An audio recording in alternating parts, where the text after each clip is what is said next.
So I thought, you know what, I'm going to start with connection. Well, you know that situation where you get an evaluation from your boss and she tells you 37 things that you do really awesome and one thing that you can't, an opportunity for growth. And all you can think about is that opportunity for growth, right? Well, apparently this is the way my work went as well, because when you ask people about love, they tell you about heartbreak. When you ask people about belonging, they'll tell you their most excruciating experiences of being excluded. And when you ask people about connection, the stories they told me were about disconnection.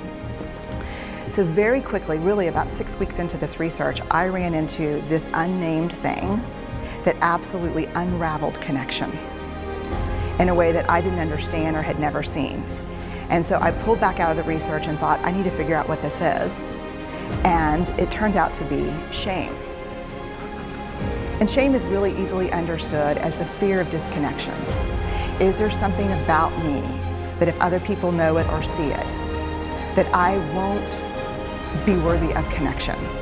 The things I can tell you about it, it's universal.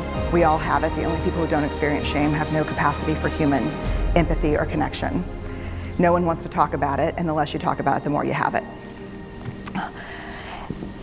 What underpinned this shame, this I'm not good enough, which we all know that feeling, I'm not blank enough, I'm not thin enough, rich enough, beautiful enough, smart enough, promoted enough. The thing that underpinned this was excruciating vulnerability. This idea of, in order for connection to happen, we have to allow ourselves to be seen, really seen. And you know how I feel about vulnerability. I hate vulnerability. Do we struggle with it so much? Am I alone in struggling with vulnerability? No. So this is what I learned. We numb vulnerability. When we're waiting for the call, it was funny, I sent something out on Twitter and on Facebook that says, how would you define vulnerability? What makes you feel vulnerable? And within an hour and a half, I had 150 responses. Because I wanted to know, what's out there. Having to ask my husband for help because I'm sick and we're newly married. Initiating sex with my husband, initiating sex with my wife. Being turned down, asking someone out. Waiting for the doctor to call back, getting laid off, laying off people. This is the world we live in. We live in a vulnerable world. And one of the ways we deal with it is we numb vulnerability. And I think there's evidence, and it's not the only reason this evidence exists, but I think that it's a huge cause. We are the most in debt, obese, addicted, and medicated adult cohort in US history.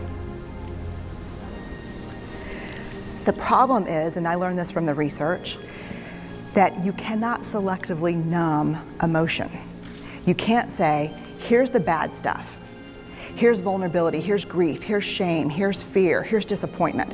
I don't want to feel these. You can't numb those hard feelings without numbing the other affects or emotions. You cannot selectively numb. So when we numb those, we numb joy, we numb gratitude, we numb happiness. And then we are miserable and we are looking for purpose and meaning. And then we feel vulnerable, so then we have a couple of beers and a banana nut muffin. And it becomes this dangerous cycle. One of the things that I think that we need to think about is why and how we numb. You're imperfect and you're wired for struggle, but you are worthy of love and belonging. That's our job. Show me a generation of kids raised like that and we'll end the problems I think that we see today. We pretend that what we do doesn't have an effect on people. We do that in our personal lives, we do that corporate, whether it's a bailout, an oil spill, a recall. We pretend like what we're doing doesn't have a huge impact on other people. I would say to companies, this is not our first rodeo, people. We just need you to be authentic and real and say, we're sorry, we'll fix it. But there's another way, and I'll leave you with this. This is what I have found. To let ourselves be seen, deeply seen, vulnerably seen. To love with our whole hearts even though there's no guarantee. And that's really hard, and I can tell you as a parent, that's excruciatingly difficult. To practice gratitude and joy in those moments of kind of terror when we're wondering, can I love you this much? Can I believe in this as passionately? Can I be this fierce about this? Just to be able to stop and instead of catastrophizing what might happen, to say, I'm just so grateful, because to feel this vulnerable means I'm alive.